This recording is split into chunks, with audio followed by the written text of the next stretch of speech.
I'm going to be comparing How to Train Your Dragon from DreamWorks to Cloudy with a Chance of Meatballs from Sony Pictures Animation. I've seen How to Train Your Dragon 1 and 2 multiple times. In fact, I actually have How to Train Your Dragon 2 on DVD. I've seen Cloudy with a Chance of Meatballs multiple times. Now, one big difference between these two franchises for me is that on the one hand, I think How to Train Your Dragon The Hidden World is actually a pretty disappointing conclusion to the How to Train Your Dragon trilogy. I know it has great reviews. A lot of people really enjoyed it, but I don't get that personally. When I watched that movie for the first time not too long ago, just like within the past year or 2 years, what I saw is a film that just made it so everything that happened in the previous movies, TV shows actually as well, amounted to nothing. None of it actually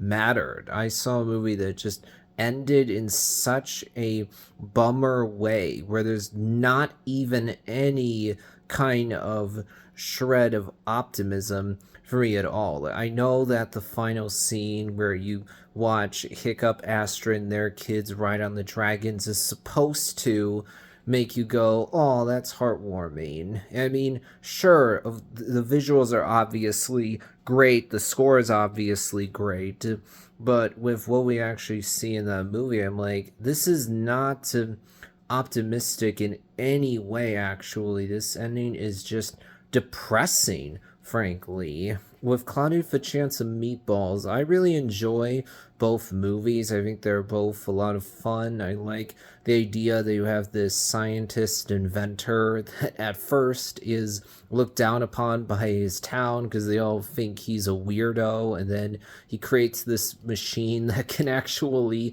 cause food to rain down from the sky, and thus everybody suddenly loves Flint Lockwood. He's a big celebrity, but things go wrong, however, when when that's taken too far, when the machine is overused, and thus by the time you get to the third act, it's absolute and utter chaos as everything goes wrong, as the world is put in danger. So Flint and his buddies have to figure out how they're going to stop the machine, which happens by the end. And then in the second movie, you see how Flint really looks up to this other scientist guy who actually, as it turns out, is a villain who is actually manipulating Flint. He knows that Flint looks up to him, so he's able to use that against him. And also, we learn that there's all these food animals, or foodimals as they're called in the movie, which is a pretty fun concept, I would say. That you have, like, for example, these melon hippos. You also have a cheeseburger spider, a crocodile taco, these ostriches that look like shrimp, I'm pretty sure. And you have banana. You have monkeys that look like some kind of food. I can't remember what exact kind of food off the top of my head, but it's pretty hilarious. You see all these different foodimals in the movie. Also, like how in the first Cloudy for Chance of Meatballs, you see how Flint and his father don't get along very well. Flint's dad has trouble understanding who Flint is. Flint has trouble connecting with his dad. He feels like me and my dad are so different from each other, we're never going to understand. But then by the end of the movie, the relationship is in a better place because with the assistance of technology, Flint's dad is able to tell Flint all the right things. You get to the second movie and you see that Flint and his dad have learned to understand each other better. We see that Flint's mom really understood him well. She doesn't have much screen time at all but from what little we see of him, it seems like she was a really good mom. Now, while I enjoy Cloudy for Chance of Meatballs, it's not like I have a ton of issues with either movie, but I have more of an emotional connection to How to Train Your Dragon because I not only have seen the movies, but also multiple seasons of television. Specifically, I've seen How to Train Your Dragon, Riders of Berk, Defenders of Berk, and then Race to the Edge. Now, all 8 of these seasons are in reality one TV show. It's just season 1. It's called Riders of Berk. Season 2 is called Defenders of Berk, and then the remaining 6 seasons are called Race to the Edge. Then there's a different show called The Nine Realms.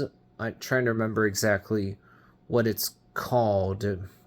But you have this different show that's actually set a long time after How to Train Your Dragon: The Hidden World. That's about new characters, but it's of course connected to the movies, the TV show that's connected to the movies. I enjoyed this other TV show as well. So actually I've seen in total 16 seasons of How to Train Your Dragon television. Also, the score in the How to Train Your Dragon movies is utterly fantastic. John Powell just knocked it out of the park in terms of creating score that's very memorable. I mean, just think about This Is Berk, Never Coming Back, Test Drive, Romantic Flight, Forbidden Friendship, the racing theme from the second movie. Even The Hidden World has good score. I think that score in How to Train Your Dragon is very clearly a lot more memorable than the score from Cloudy with a Chance of Meatballs. And man, those flying scenes with Hiccup and Toothless are just so good. They're so thrilling, so exciting. You feel like you're really watching Hiccup fly on this dragon. He is so happy to have this wondrous experience. So I easily prefer How to Train Your Dragon, even though I thought the conclusion in The Hidden World was disappointing. Still, I am a lot more invested in How to Train Your Dragon than Cloudy with a Chance of Meatballs. So wrap things up for this one.